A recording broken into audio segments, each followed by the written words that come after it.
सर्वप्रथम सर्वांना श्री स्वामी समर्थ. जी महिला कोजागिरी पौर्णिमेला घरात करते ही कामं, तिच्या घरात सदैव लक्ष्मी नांदते. अखंड लक्ष्मीची प्राप्ती होते तिला. कोजागिरी पौर्णिमेला कोणती कामं आपल्या घरात करावी ते आज आपण या व्हिडिओमधून बघणार आहोत. त्याआधी माझ्या ताई दादा चॅनलवर तुम्ही नवीन असाल तर आपल्या चॅनलला नक्की सबस्क्राईब करा, म्हणजे असे माहितीपूर्वक व्हिडिओ पहिल्यांदा तुम्हाला दिसेल. यावर्षी 28 ऑक्टोबर 2023 शनिवारी कोजागिरी पौर्णिमा आलेली आहे आणि याच दिवशी खंडग्रास चंद्रग्रहण देखील आलेले आहे. मग आपण महिलांनी अशा गोष्टी आपल्या घरात केल्या पाहिजे, त्यामुळे आपल्या घरावरील अक्काबाईचा फेरा दूर झाला पाहिजे. अक्काबाई म्हणजे देवी लक्ष्मीची मोठी बहीण. ही अक्काबाई पौर्णिमेच्या दिवशी प्रत्येक घरावरून फिरते. ज्या घरातील महिला पौर्णिमेला आपल्या घरात झोपलेली, आळशी, कटकट करणारी दिसते अक्काबाईला, अक्काबाई त्या घरात ठाण मांडून बसते आणि अशा घरात येते दरिद्रता, गरिबी. म्हणून कोजागिरी पौर्णिमेला प्रत्येक महिलेने सकाळी लवकर उठा, अगदी पहाटे उठलात तरीही चालेल, आणि अंघोळीच्या पाण्यात चांगलं मूठभर जाडं मीठ टाकून त्या पाण्याने मस्त गरम गरम पाण्याने मीठ विरघळवून घ्या ते आणि मस्त पाण्याने अंघोळ करा. तुमच्यातील सर्व नकारात्मकता निघून जाईल. या दिवशी घरात गोमूत्र, गंगाजल शिंपडून द्या. मुख्य दार स्वच्छ करा. उंबरठ्यावर हळदीने मस्त असं लेपन करा आणि मुख्य दारावर हळदीने ओम आणि एक स्वस्तिक चिन्ह काढायला विसरू नका. यामुळे आपल्या घरात प्रसन्नता वाढते. घराची फरशी पुसण्याच्या पाण्यात सैंधव मीठ म्हणजे काळं मीठ, ते कोजागिरी पौर्णिमेच्या दिवशी फरशी पुसण्याच्या पाण्यात सैंधव मीठ टाकून मग आपल्याला फरशी पुसायची आहे. पौर्णिमा शनिवारी आल्याने आपल्या घराची फरशी पुसण्याच्या पाण्यात काळं मीठ, सैंधव मीठ टाकूनच फरशी पुसा. खूप फायदेशीर ठरेल. प्रत्येक शनिवारी अशाच प्रकारे फरशी पुसावी. संपूर्ण नकारात्मकता, वास्तुदोष, कुठलाही दोष असेल, कुठली वाईट छाया आपल्या घरावर, आपल्या उंबरठ्यावर असेल, ती निघून जाते, कायमची दूर होते. या दिवशी मिठाच्या बरणीत 2 लवंग टाकून द्या. मीठ नसेल तर आदल्याच दिवशी घेऊन या. बरणी चांगली गच्च अशी भरून ठेवा आणि त्यात फक्त 2 लवंग टाकून द्या. 2 लवंग टाकायचे आहे त्या पौर्णिमा तिथीत टाकायचे आहे. मिठाची बरणी खाली असेल लगेच त्यात मीठ भरून द्यावे. घरात कधीच मीठ संपू देऊ नका. आपण जेव्हा पण महिन्याचा किराणा भरतो त्यावेळी 2 मिठाच्या पुड्या घ्याव्या. कधीही 1 मिठाची पुडी घेऊ नका. बरोबर 2 मिठाच्या पुड्या घ्या. जमलं मिठाच्या पुड्या आपल्या घरात जास्त झाल्या काही हरकत नाही, पण कधी पण महिन्याचा किराणा भरताना 2 मिठाच्या पुड्या घ्यायच्या आहे. या दिवशी काचेच्या 4 वाट्या, अगदी लहान लहान 4 वाट्या घ्या. 4 वाट्या नसतील तुमच्याकडं काचेच्या, मातीच्या 4 पंत्या, आपल्या जुन्या पंत्या पण चालणार आहे, त्या स्वच्छ धुवून घ्या. मातीच्या 4 पंत्या आणि त्यात मूठभर थोडं थोडं मीठ भरून घराच्या 4ही दिशांना त्या वाट्या ठेवून द्या. आधी घर दार स्वच्छ करून घ्या. मस्त हळदीचं लेपन उंबरठ्यावर करून घ्या.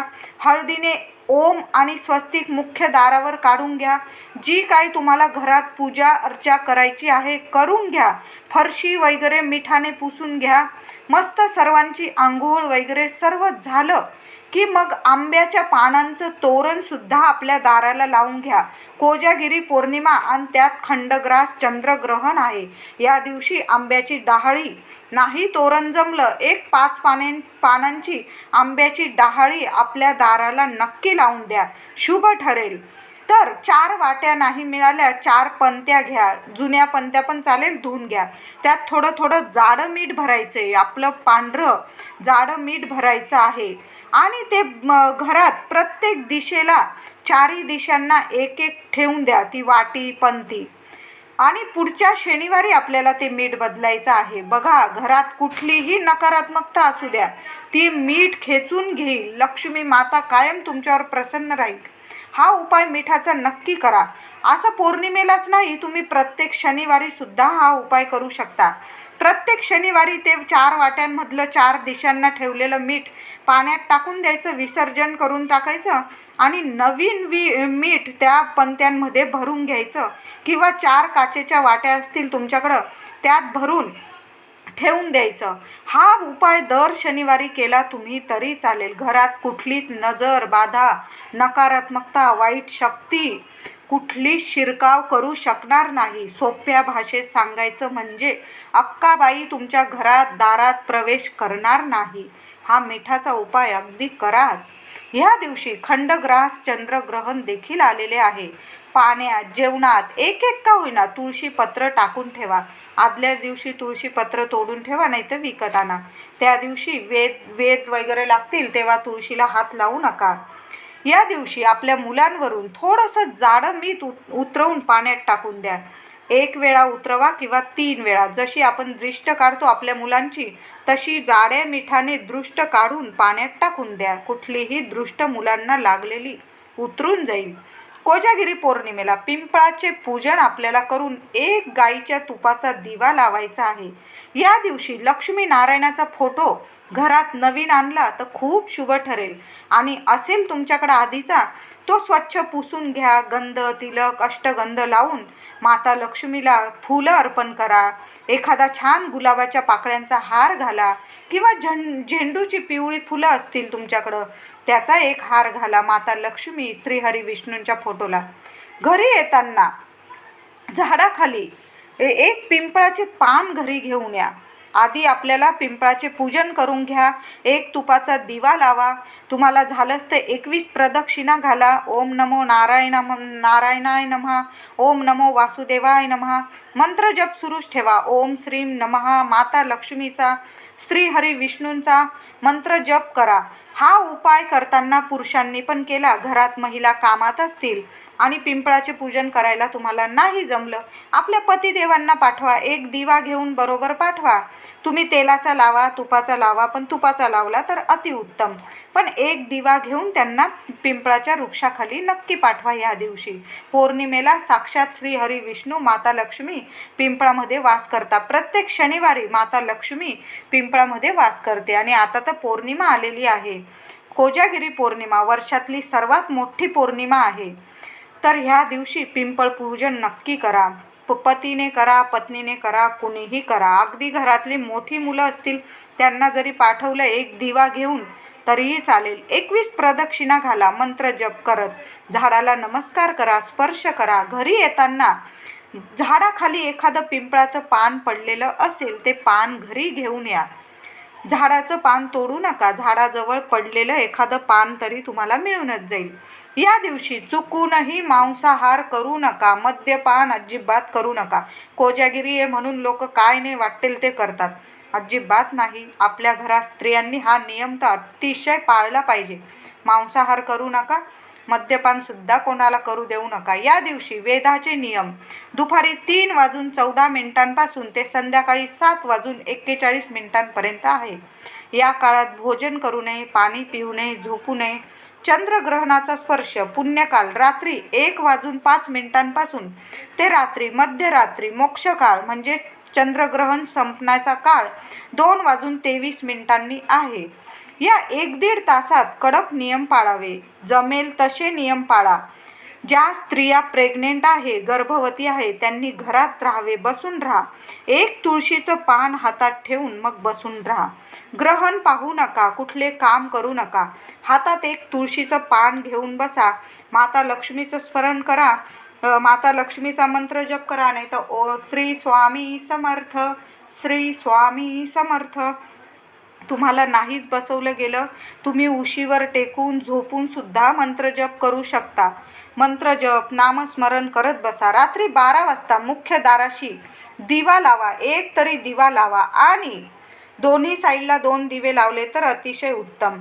आणि जे पिंपळाचं पान आपण आणलेलं आहे, आपण त्या पिंपळाच्या झाडाखालून ते पान घ्यायचं, स्वच्छ पुसून घ्या. त्यावर थोडेसे तांदूळ ठेवून मुख्य दारात बाहेरून ते पान ठेवून द्या.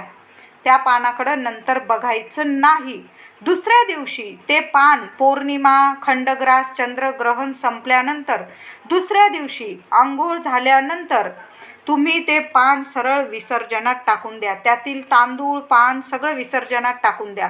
माता लक्ष्मीची अखंड कृपा तुमच्या घरावर होईल. हा उपाय प्रत्येक महिलेने करा. थोडंसं छोटंसं पान आणलं आणि चिमूटभर तांदूळ टाकून रात्रभर ते पान तुमच्या मुख्य दाराशी उंबरठ्याबाहेर ठेवून द्या. बस मग बघा चमत्कार काय होतोय. आता कोजागिरी पौर्णिमेची पूजा किती वाजता करावी? ह्या वर्षी चंद्रग्रहण असल्या कारणाने 12 वाजेच्या आतच पूजा मांडून ठेवा आणि 12 वाजता बरोबर घड्याळाचा काटा ढळताच पूजा सुरू करा. 12 वाजून 30 मिनिटांनी किंवा 39 मिनिटापर्यंत पूजा करून घ्या. भगवान इंद्र, माता लक्ष्मी, चंद्र, कुबेर यांची वर्षातून सेवा करण्याची हीच एकमेव वेळ असते. या दिवशी देवी देवता पृथ्वी तलावर आशीर्वाद देण्यासाठी येत असतात.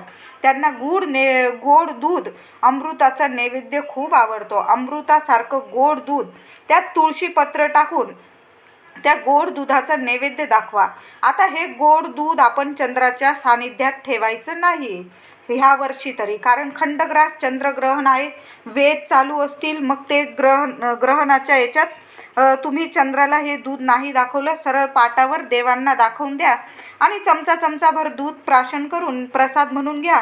बाकीचं दूध ठेवून द्या. दुसऱ्या दिवशी ग्रहण संपल्यानंतर आंघोळ बिंघोळ करून मग सर्वांनी पेला 2-2 पेले दूध पिलं तरी काही हरकत नाही. या पौर्णिमेच्या रात्री देवांचे राजे इंद्रदेव सुद्धा पृथ्वीवर फिरतात.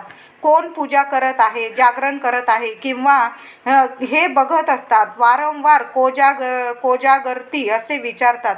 जी स्त्री ह्या दिवशी कोजागिरी पौर्णिमेला आपल्या घरात लक्ष्मी पूजन करते, गोड अमृताचा नैवेद्य दाखवते, दारात दिवे लावून लक्ष्मीचे, माता लक्ष्मीचे, चंद्रदेवताचे, कुबेर देवताचे, इंद्र देवतांचे स्वागत करते, त्यांची पूजा करते, तिच्याच घरात अखंड लक्ष्मी वास करते.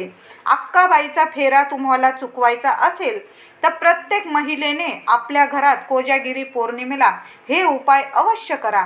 आजचा व्हिडिओ आवडला असेल लाईक करा, शेअर करा, चॅनलला नक्की सबस्क्राईब करा. धन्यवाद.